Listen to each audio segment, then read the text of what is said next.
to the Hop In platform. Welcome. There is so much fun going on in this platform, and it may take you a couple minutes to find us here on the main stage.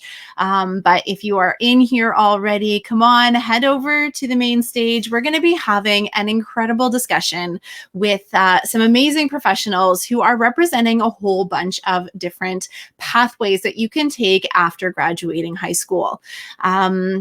First of all, I just want to say a big hello from Burlington, Ontario. This is the traditional territories of the Haudenosaunee, the Anishinaabe, the Métis, and so many other Indigenous communities who have stewarded this land for hundreds and thousands of years. And I am so grateful to be able to live and work on this land. And just want to acknowledge that the privilege that I have comes in part from a lot of challenges that were imposed upon Indigenous peoples. And we are working on a daily basis to bring that truth to light and to reconcile for that behavior and really lift up our Indigenous brothers and sisters in the work that they are doing today to reclaim and to maintain their culture. So very honored to be reaching out to you from Burlington, Ontario. I encourage you guys all to also check out your traditional territories and learn a little bit about the land from where you are tuning in from today. There's an incredible website called Whose Land. You can just pop in your city and it will give you all sorts of information on the traditional territories and some of the treaties that may exist in your area. So a wonderful resource for you. Now, more on topic for today. We know that figuring out your path after high school can be a really challenging decision. It can be very stressful. It can feel very overwhelming at times. And right now, it can probably feel like the biggest decision of your entire life. And we also know that we get unbalanced stories sometimes, or unbalanced information. And often we hear a lot about the college and university pathway, but we don't necessarily hear so much about all of the other things that you can do after graduating high school. So today we're going to shed some light on a lot of those different pathways and give you some information about what other things are out there and available for you and what life might look like if you chose one of those pathways. So really excited to be able to share that with you. So the panelists we're bringing in today are experts in their field, and just wanted to give a huge shout out to all those that made this possible. So working closely with the government of New Brunswick, the Canadian Career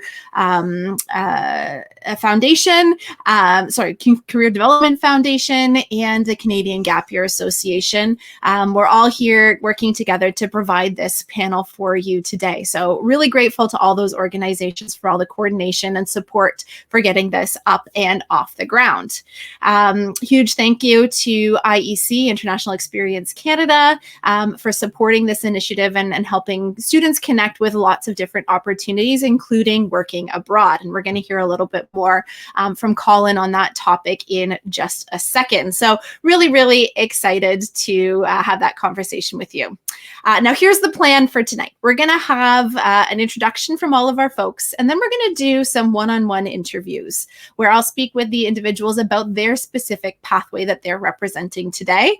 And then you have the opportunity to head out to some breakout rooms. So if you do have questions for our panelists, don't hesitate to pop them into the chat at any time.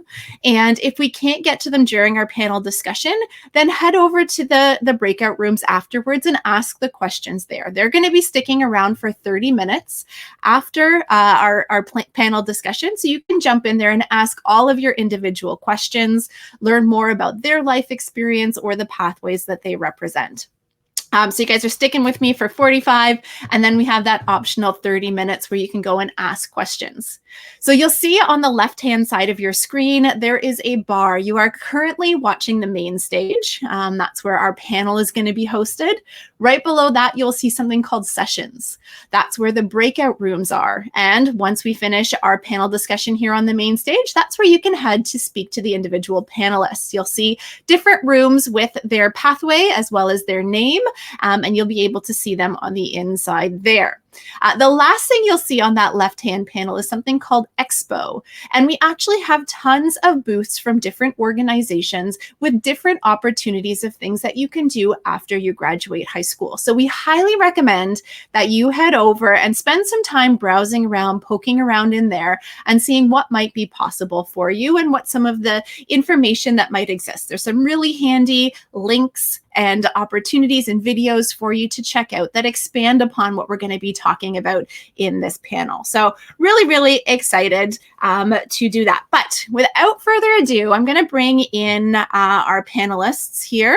So I'm going to bring in Tara and Colin and Ashley, and it looks like we lost Noah. We'll see if Noah comes back to join us in a second there. So glad to have you. There we go. Colin, you're showing up black on my screen. Not sure what's going on there. I can see you in the little blurb. But what I'm going to invite you each to do, and I want you guys to come, just tell us who you are and what pathway you represent. So maybe we'll start, I'll give you an order so we don't talk on top of each other. We'll go Tara, Colin, Ashley, and I'm going to help Noah get back in. You're on mute, Tara. Hi, I'm Tara McNeill. I'm a Red Seal automotive service technician.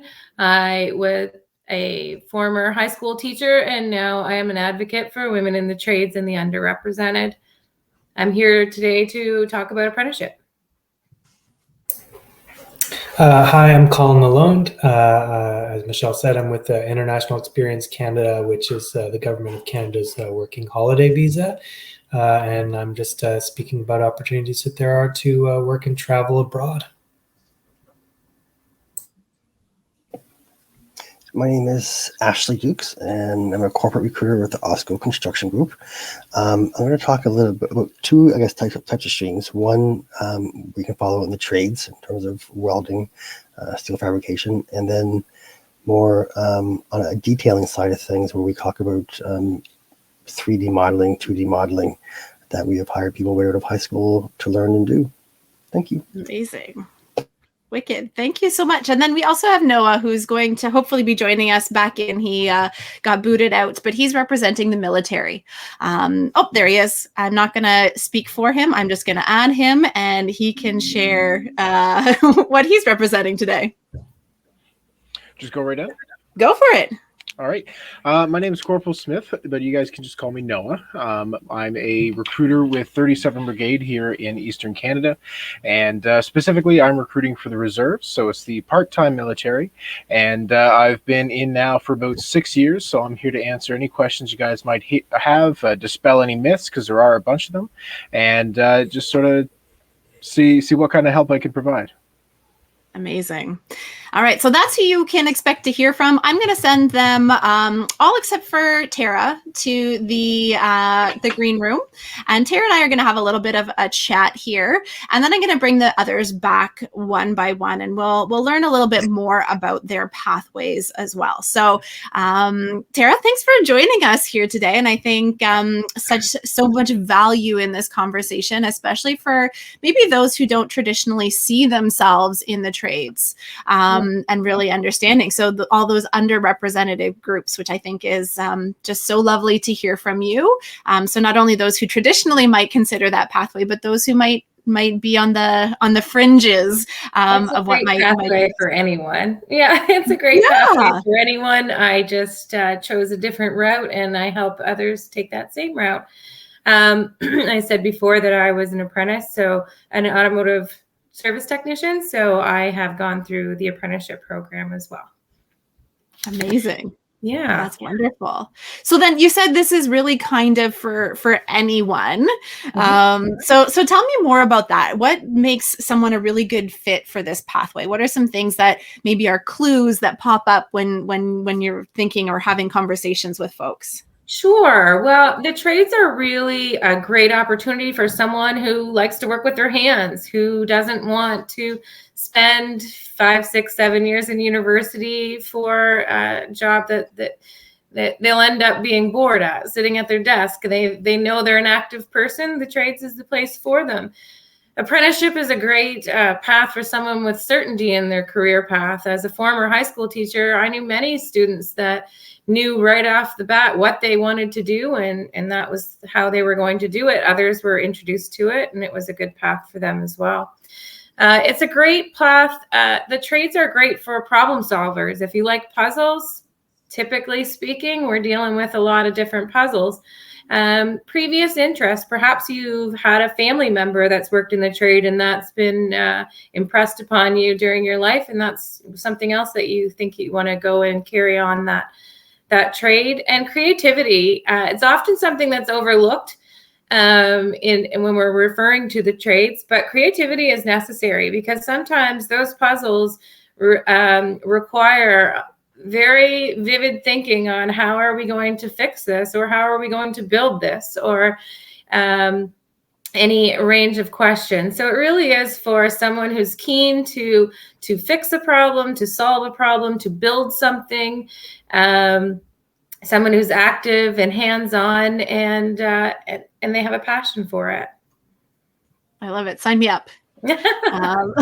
So all those people who are going out to the escape rooms or finding all of those online puzzles to solve, like that's a lot of brain power, but also that physicality to it, exactly, and getting your whole being involved, not just sitting there computing numbers or putting words together. Like, it involves so much more of your entire being, which I think is such a fulfilling way to live when all parts of you are active. Yeah, it's good. It's taken me a while to figure that out by adding different pieces onto it, but it just goes to show what the benefits are from the program.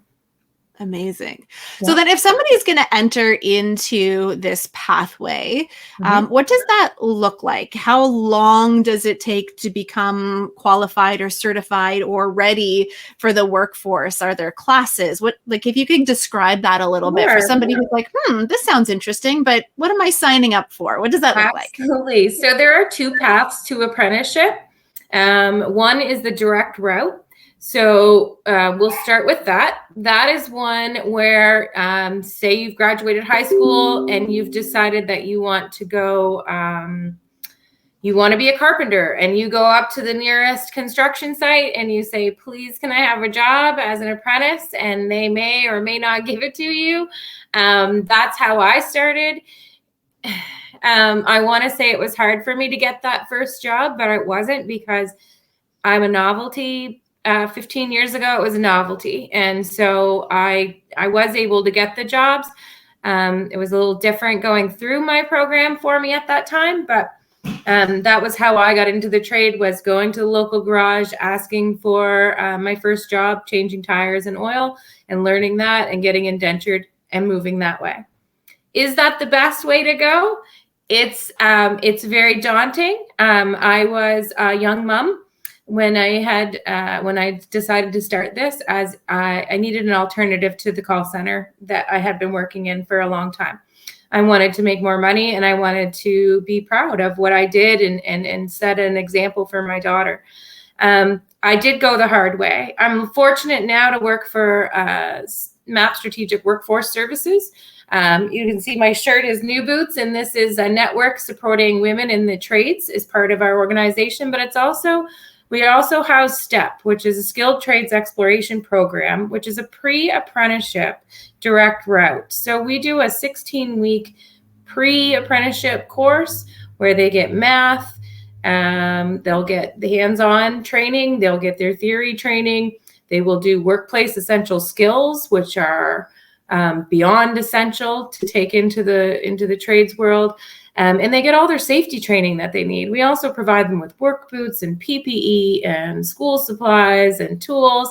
We take a whole wraparound so that when our participants go the direct route, they're prepared. They have a background, they have the tools, and then they have the support from all of us in the background. Now, that's the direct route. So the opposite, the other route is pre-employment.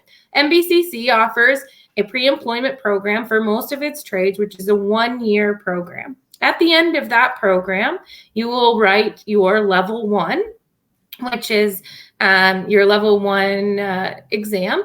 And if you pass, you get your level 1 and your apprenticeship, and you carry on. You'll go to work after that. There is no placing you in a job after that. You have to, once you do your pre-employment, you'll probably have some ideas from the school and from people around you of where you should go, but you will find your own employment, and then you'll start your apprenticeship. Now that we've gone out how to get into it, what that means is you're now logged in with the government of New Brunswick. They keep tabs on you.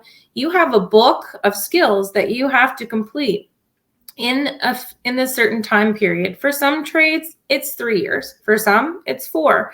It all depends on what that trade is and what is compulsory for it. So either way, whether you finish, go into the direct route, or you take pre-employment and do the 1 year, you have to then go into the workforce and work for X amount of hours. And I use X because it's different for every trade. And once you've completed X hours, you will go back and do, if you're direct employment, you'll be going to do your level 1. If you've already done pre-employment, then you'll be going to do your level 2. So it's, the theory is it's 80% in the field and 20% in the classroom. And you will do that continuously over and over until you've reached your level 4 or level 3, again, depending on what the trade is. At the end of those levels, you'll write what's called a Red Seal exam, which is your interprovincial licensing exam, which means I've passed my Red Seal for automotive service tech, which means I can legally work across the country as a mechanic, assigning inspection stickers, and so on. So there are some Red Seals, like automotive, that are compulsory in the workforce. So in order to work in a garage as a mechanic, you need to be indentured, or you need to have a Red Seal. You can't just, I've changed tires all my life, I'm going to work in this garage. It's not how it works.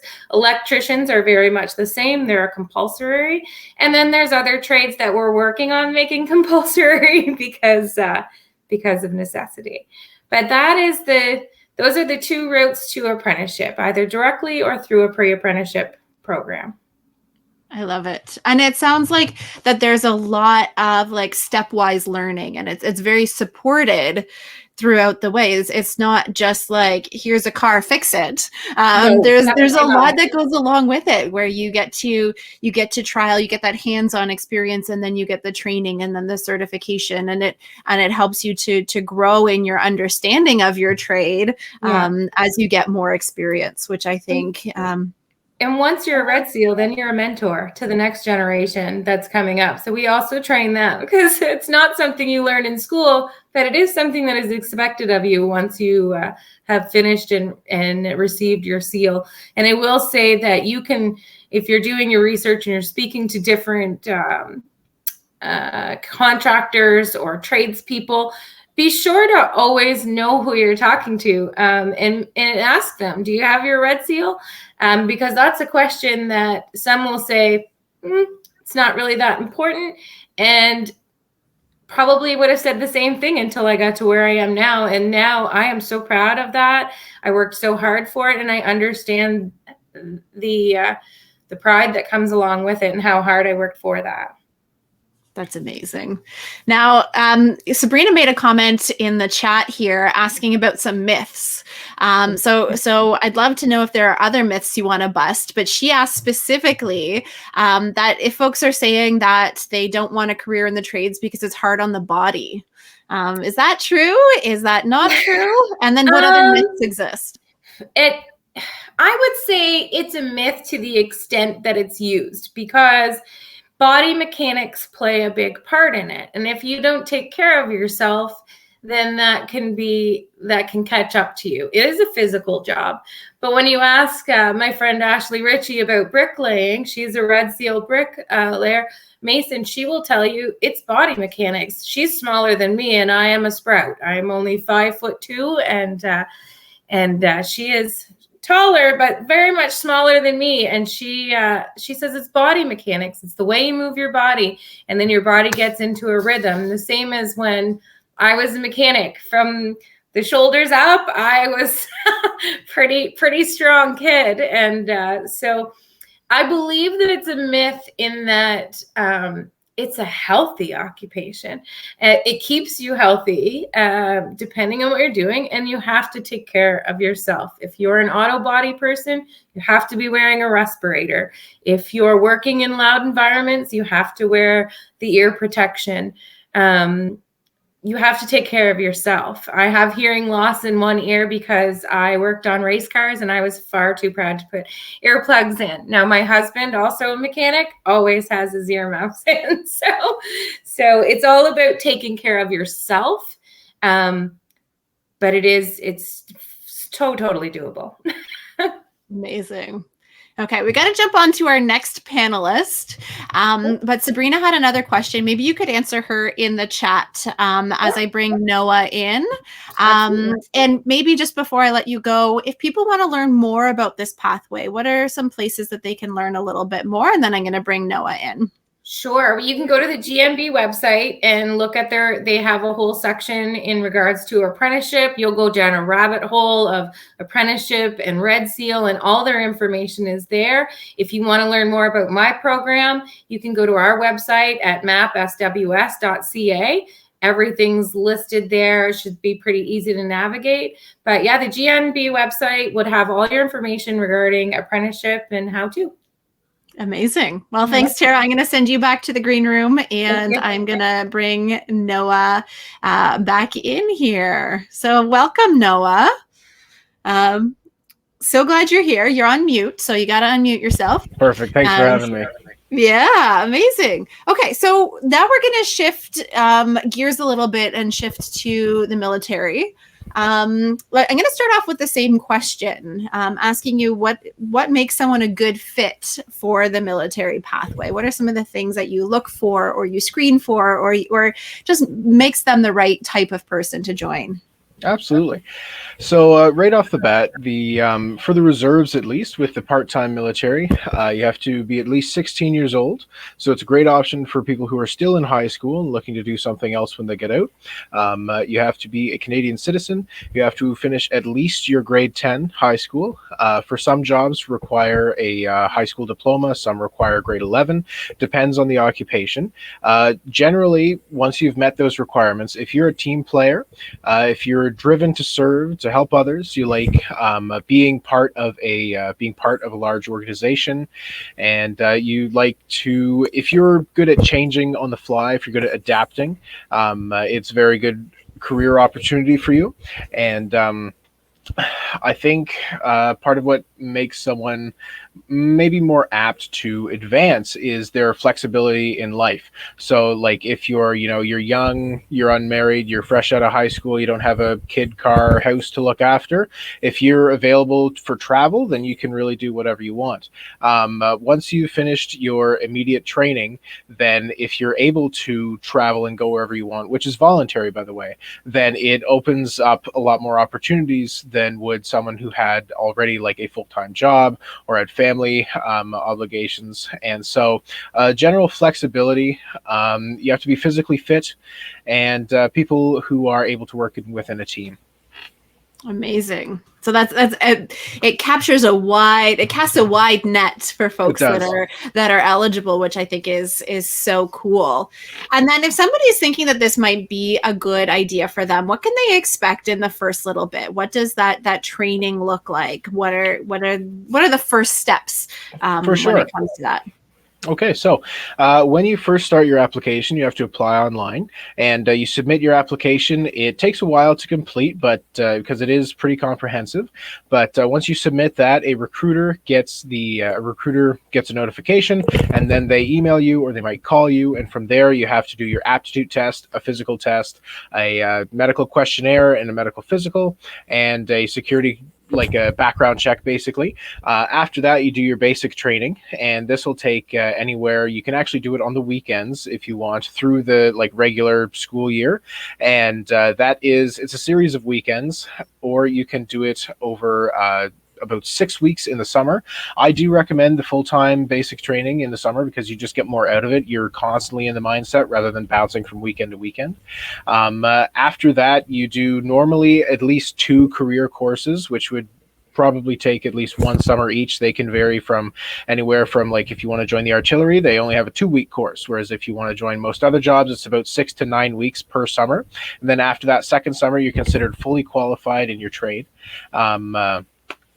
After that, you'll be placed in, there's a variety of jobs, a variety of occupations that you can do, and even sub occupations within those jobs. So for example, I'm a medic, and you'd think I'd be in the field, like plugging holes and wrapping bones and things like that, but I could work in preventative medicine, testing water. I can work in recruiting, like I did last summer. I was the recruit medic for the province, so anybody that came in who wanted to join, I did their medical.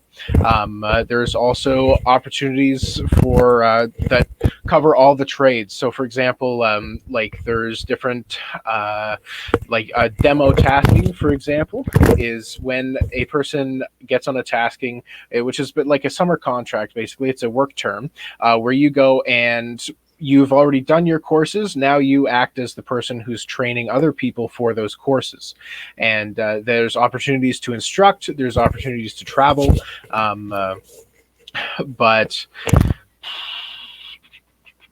I would say that, like, once you've finished your training, there are a variety of jobs, that are available to you, but that might not exactly jump out at you. Like there's certainly some that I'm doing that I have done now that I didn't know about when I first started. And so it's always good to do that, like further investigation, because sometimes they don't always tell you what exactly you can do. Yeah, and I think that kind of leads into my next question about what is the end result?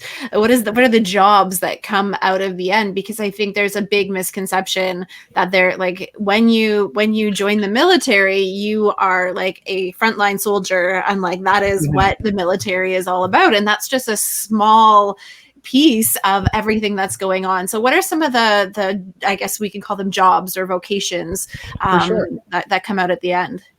So you can be a medical technician, which is basically, your combat medic. You can be a mechanic. You can be an electrician. You can join the artillery. There are the combat arms, which is basically, those people that you would imagine on the front lines. And that would be the artillery, the infantry, the combat engineers, and the armored. Those are the folks that like work with tanks, for example.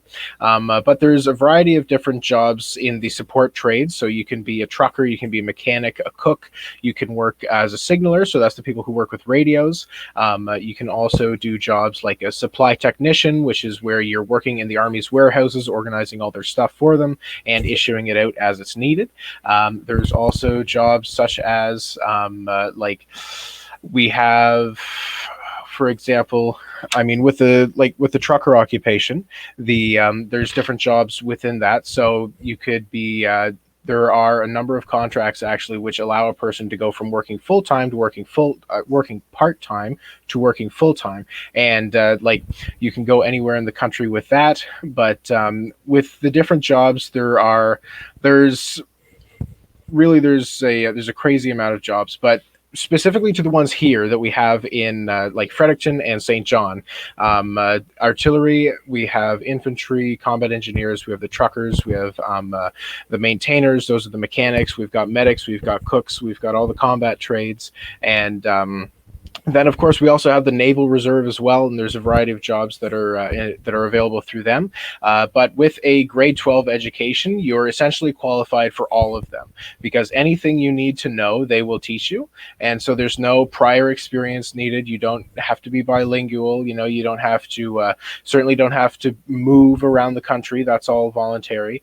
But like, as for the different jobs, what I would recommend is, because there's just too many to list.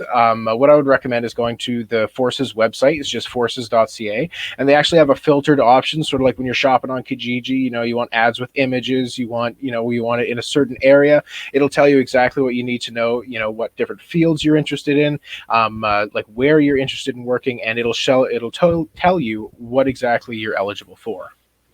Amazing. That sounds so awesome. So really, no matter what direction you want to head for a career, what interests you have, there's a home for you within the military pathway, which I think is just so wonderful. And then maybe are there any misconceptions that you want to address for anybody watching that can help them be a little more clear? For sure. So a lot of people, as you mentioned, they imagine the frontline soldier, but of course there's that litany of support trades available. And I forgot to mention as well, we have human resources administrators and we have clerks as well. So if you're more interested in working in an office, but you like the structure of the military, you like that sort of path, then that is an option as well. But any sort of myths, I would say basic training. A lot of people have seen movies, especially, Full Metal Jacket was a very popular one back in the 80s. It is nothing like the movies. You're not going to be disrespected. You're not going to be like, it is, you're there to learn and they're there to teach you. And in order for that to happen, there needs to be a healthy relationship, right? It's not just a constant drive of, push-ups and running through the mud. It's actually a lot of classwork as well. And the instructors, sometimes it's death by PowerPoint where you're just clicking on the slides, taking the notes, and you write the test. But the instructors are very well trained in their materials that they're teaching. And oftentimes they actually try to take people who have been on these taskings and on these deployments overseas, perhaps, to teach these because they have that real world experience. Another myth that I would like to dispel is specifically for the reserves, the part-time military. It is 100% voluntary. There is no minimum term of service required. So in the regular force, for example, you have to sign in for at least 3 or 5 years. And in that time, it's pretty difficult to break the contract. But with the reserves, you could get sworn in and then get your kit, all your uniform and everything, and then the next day decide you want out. And while it does suck administratively, it is possible. It is not illegal to leave. And another thing is that you don't have to move anywhere. People say, oh, I don't want to get posted away from my family or whatever. That's also voluntary as well. Like for myself, I've lived here in Fredericton all my life, and the Army's never told me to go anywhere, but I've had lots of opportunities to go places. Like just last year, for example, 2 years ago, pre-COVID, if I wasn't in university, I had the opportunity to go to Kuwait and to Romania and down to California, and also opportunities in just around the Maritimes and the Newfoundland in the Nova Scotia area. And so if I'd have been available to take those taskings, I would have been on a plane to Kuwait or Romania for a few months to do, whatever it is they wanted. Actually, in Kuwait, they were just looking for people to help tear down a camp that was there. And so, yeah, that's an easy enough job. Why not? Put me on a plane. But it's also good to be able to say, no, I actually can't do that. I have such and such an obligation. And I think it's a lot more reassuring, especially for folks who are considering, starting families. They have a lot of loved ones and friends here that they don't want to leave. It's important for them to know that if you don't want to, you don't have to go anywhere. Amazing. And I'm going to be bringing Ashley in a second here. But before I do that, can you let me know or let people know where can they find more information? You mentioned the website before. Is that the best place for them to find out? Yep, that is the most. That's the place probably with the widest variety of resources there. But if you're interested and you just want to talk to someone one-on-one, that you don't want to just with a faceless website, just Google local armory or local reserve unit, and you'll find St. John. There's one in Moncton, in Miramichi, in the North Shore, up in Bathurst, in Woodstock, and here in Fredericton, of course. And then there'll be phone numbers provided. You call that number and it goes directly to a recruiter. They can answer whatever questions you have. And I did see a question there in the chat. What pre-existing conditions disqualify you from joining the CAF, and does this apply to reserves too? So pretty well the medical standards all across the military are the same for both regular force and reserve.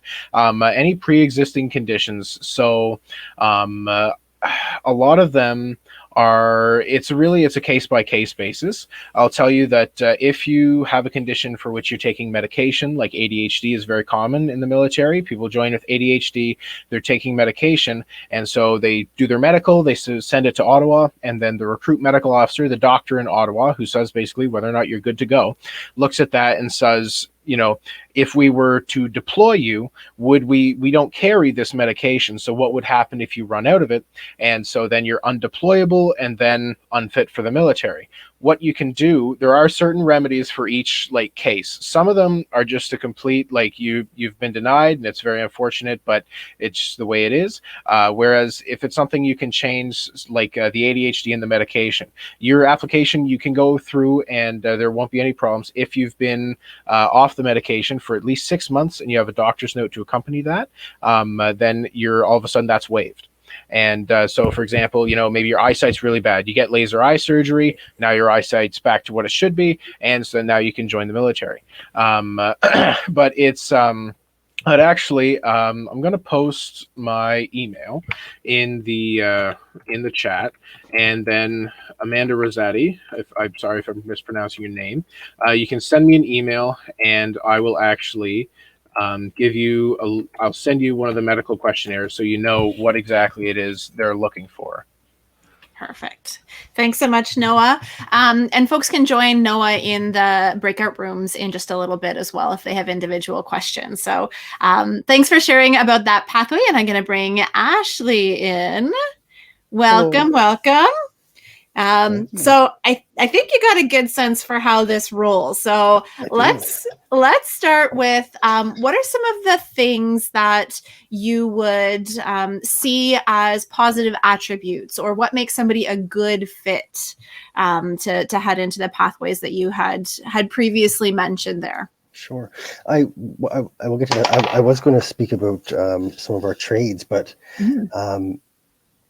Tara did a great job talking about trades, and although we're not automotive, path for all the trades is similar, would be very similar to the same. So I'm going to speak a little bit more to on detailing or 3D modeling in a bit. But the characteristics that we look for is someone who's detailed. And again, these sort of things, it doesn't matter your education, doesn't matter if you have high school, university, or post-university.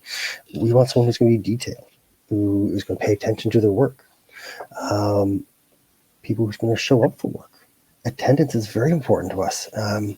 When I visit universities or in colleges and speak to students about potentially coming to do a work term or co-op placements with us, when we do referencing with university or college professors, instructors, one of the first things we ask about is attendance. Attendance matters. It always has, it always will, because it's not just a matter of you not showing up for work and your work not getting done, but all of a sudden your teammates and someone else in your department all of a sudden has to do your work, or this customer is now suffering and not getting work done, or you're not getting something that was promised to them because we didn't come to work.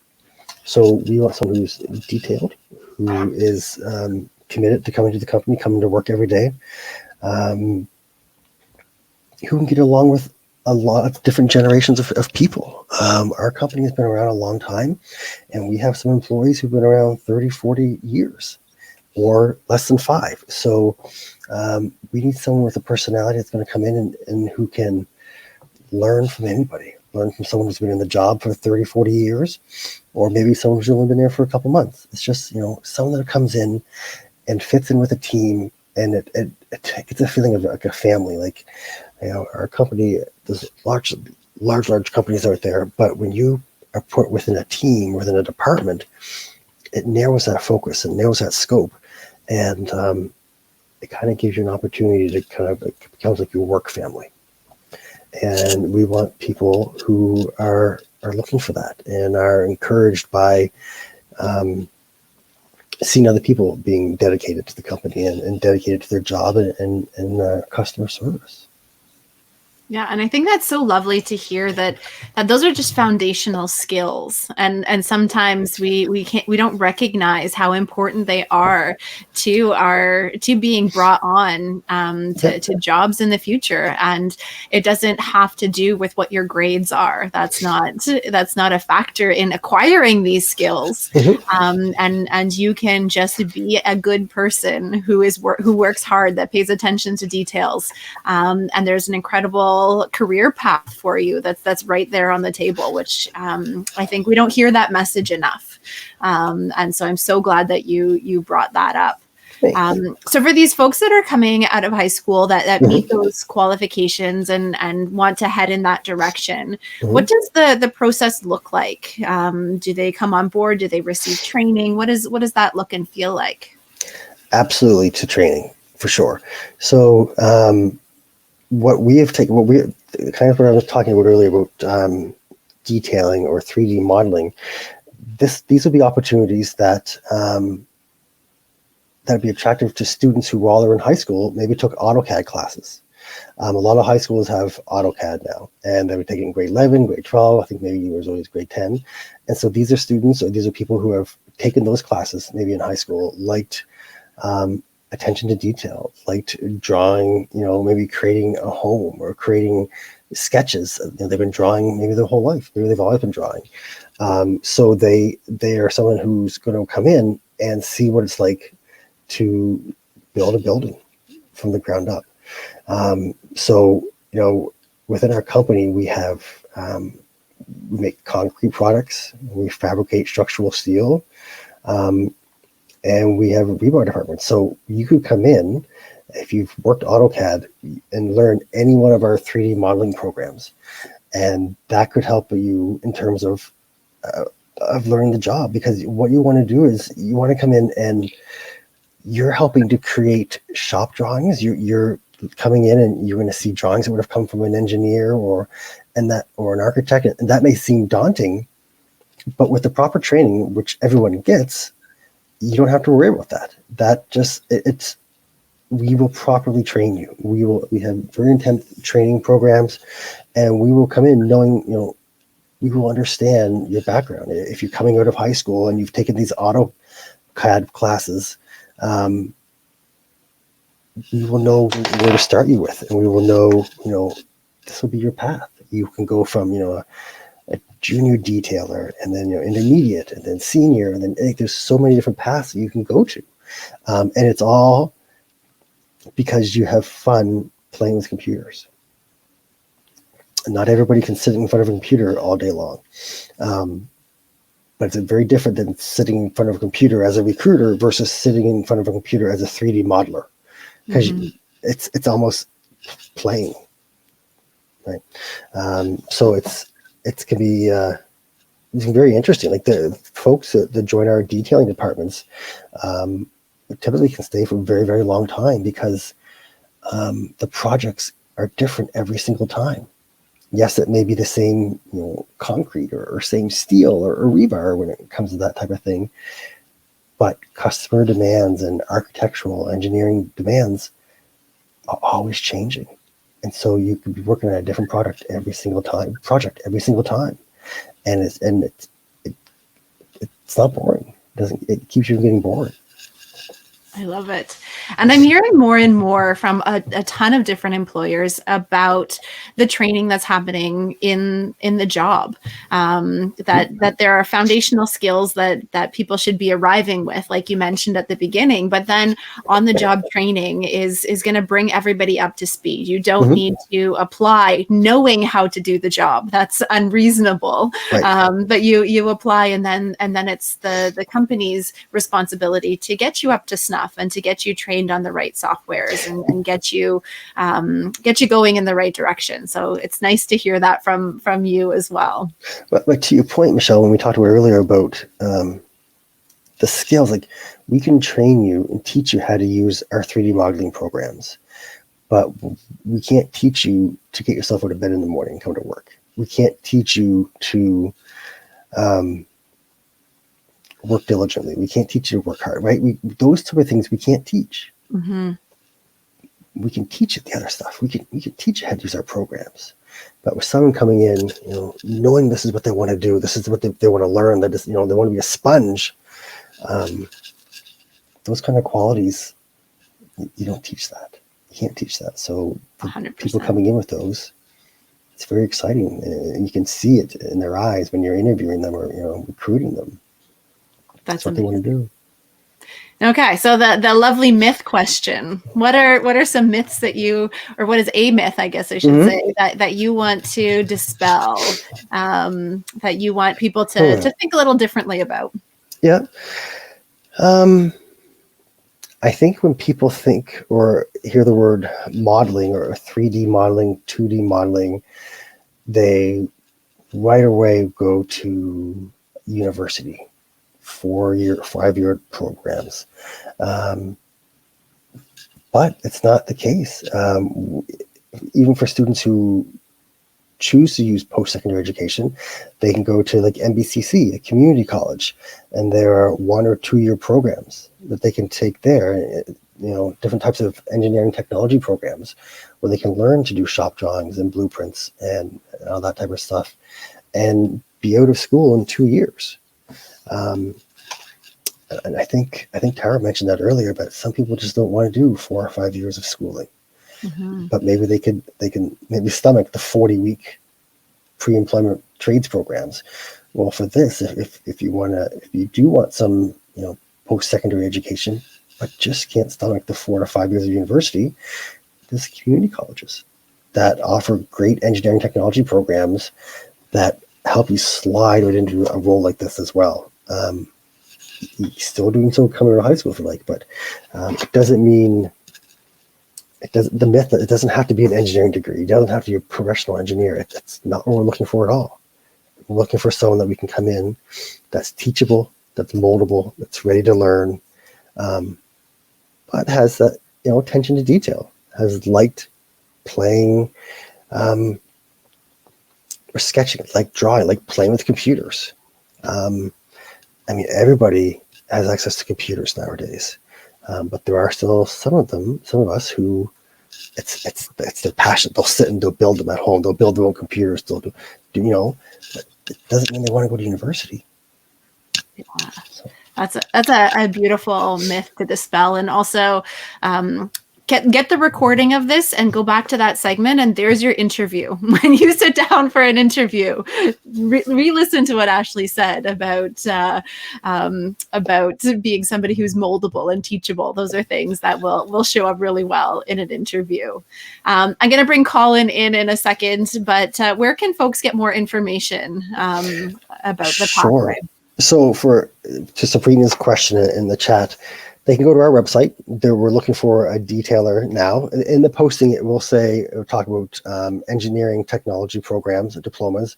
It doesn't mean we wouldn't hire someone to go to high school. Or I'll put the names of some of the programs that we use. Like I said the word AutoCAD because that's typically the word that most people will recognize. But once you know how to use AutoCAD, if you know how to use AutoCAD, you can learn to use our programs. And I'll put in the types of programs that we use in our different sectors. Amazing. Thanks so much, Ashley. And I'm going to bring Colin in, and then we're going to send folks off to the breakout rooms in just a second. So come on in, Colin. And Colin is here representing the working abroad pathway. So I'd love to hear from you, from your perspective, what are some of the things that who would benefit from working abroad? What does that look like?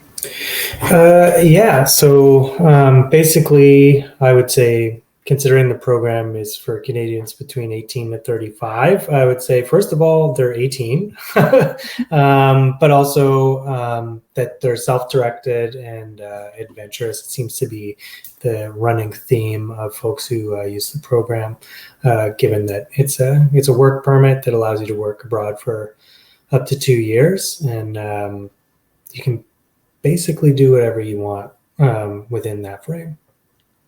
And so what does the process look like? So if somebody says, hey, that sounds like something I would really like to do. What is the process of going from graduating high school in New Brunswick to working in the UK? What is the process? What are the steps they need to take? Yeah, sure. I mean, I think it takes so many different forms. Like if you were to, we have a few youth ambassadors who speak about their experiences abroad, and you see such diversity in what folks are up to. But usually the first step is checking out the IEC work website and choosing which country you're interested in going to of the over 35 partner countries that we have.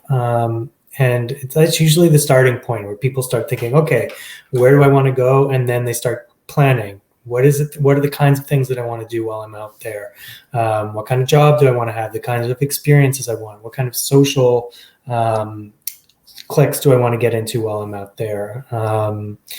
Thinking about housing and things like that. Amazing. I love it. And then so they can go and they can apply for this visa. And what are they allowed to do in most countries? Like what type of job do most people get if they're going to be working abroad? Yeah, I mean, as I said, it's there's a variety of things. So you have those who work at a farm, you have those who work in construction, others who work in retail, folks who will work at, a restaurant on the beach, ski hills, or we've heard a lot from our own ambassadors who, they tend to be like communication specialists because they want to talk about their experiences. And a bunch of them have managed to get marketing jobs while they were abroad. So yeah. Okay, so really the world is your oyster, depending on what your interests are and what your skills and talents are. You could be eligible to work in a lot of different fields in another country, which I think is incredible that you can take those things that you've been doing at home and yet level it up and add on the ability to work in another country, to be immersed in a different culture and really experience maybe a similar job to what you've had at home, but also layer on all of these other skills that you're going to develop when you are not at home, I guess you could say. Yeah, and I'd say I often say there's a big difference between working at your local Tim Hortons and working at a cafe in France. That the kinds of skills that you're developing on those kinds of experiences are profoundly different. And there does seem to be evidence that shows that those who have had these international experiences do end up having better employment outcomes down the line. So they're making more money and they're less likely to be unemployed. And that's because of the unique competencies that people develop while they're abroad. Like others were saying before, those kinds of skills of being a hard worker, decision making and things like that, it often corresponds to the kinds of challenges that you're going to find when you're traveling abroad and the things that you'll need to do to overcome them. Yeah, that's amazing. What a great opportunity for young people that they may not realize exists for them. So whether you're delaying post-secondary or you want to take this up on your summers while you're off at post-secondary, or you just want to tuck it into your back pocket, because as you said, Colin, it's good from 18 to about 35 years old. So there's lots of time in your life to have that international work experience. And I just think that not enough people know that could be something that they could do in their immediate future or kind of in their short to mid-range future, which is really cool. Go ahead. Yeah, no, I would say that misconception question that you've been throwing at everybody, I would say that's my biggest misconception that I would love to erase, is people not knowing that it's possible or not thinking that this is something that you can have as part of your path. So that's far too often I go around and we'll speak about the program and people are like, oh, I wish this existed when I was younger or whatever. And it's like, well, it's been around since the 60s. But not enough Canadians know that this is something that is available to them, and it is super important. Yeah, and I think especially as we become a more globalized world, those abilities, like those are things people are going to look for as employers. Is can you function in new and challenging situations? Can you work with other cultures? All of those pieces are going to give you such an advantage, even if you're going to choose to have your long-term career back here in Canada. Those other things are going to be just so valuable that you can add to your list. Yeah, sure. Okay, so folks wanted to learn a little bit more. Where can they find that information? They just have to go to canada.ca/IEC, and there they can, there's a drop-down menu where you can explore all the different country options that are available. And through there, you can get linked directly with that country to apply for the visa. But beyond that, you can follow us on Facebook and Instagram as well. Amazing. And you guys have a phenomenal booth actually in the expo. So we're going to be wrapping up this panel in just a second. But if you did want more information on IEC, they do have a booth in the expo portion where you can find those links, and all the information that you need will be right there for you. So perfect. Thanks, Colin. I'm going to send you back to the green room. And in just a second, all of our panelists are actually going to be heading into the breakout room. So I'm going to give them, I'm just going to give them a link in the backstage here, that they can go in and they can look for their breakout rooms. And they will just give them a couple minutes to get settled in those breakout rooms. So my panelists, you can click on that link, head in, find your breakout room and get settled in there while I wrap up the panel from this end. So you can disappear from this tab and that's totally fine. So I want to, first of all, just say that this has been so fruitful that I haven't even got the opportunity to speak too much about the gap year option. So if gap year is something that you are interested in, I will be doing my short presentation on gap years in that breakout room. So if this is something you want to learn more about, if you want to gather information for yourself or for others, a gap year is when you take an intentional temporary pause on your schooling or your career to spend some time doing something other than be a student. And we'll talk about what that looks like. It's not just travel. There are so many things that you can do on that year, but if you're curious, you can join me in the breakout room and I will cover all that information for you. A huge thank you to our panelists for joining us, for sharing their expertise and their knowledge with us. I think it helps to really balance that narrative and give us other things to really explore and see. A thank you again to IEC for sponsoring this event and making it possible to bring together the technology and all of these incredible people. Really glad to work alongside of them. So next steps, you guys are going to be heading over on the left-hand side. You'll see a link that says sessions. And inside there, you will see breakout rooms with all of the names of the pathways and the individuals that are here. So you can head in there and check that out. Also, spend some time heading over to the expo and see what other options are out there that we didn't even have the time to cover today. So really, really excited to have everyone here. Thank you for joining us. Thank you for spending part of your evening with us. And I look forward to hearing all about the wonderful pathways that you choose to pursue and the fruitful careers and lives that come from it. So thank you so much for joining us. We'll see you in those breakout rooms.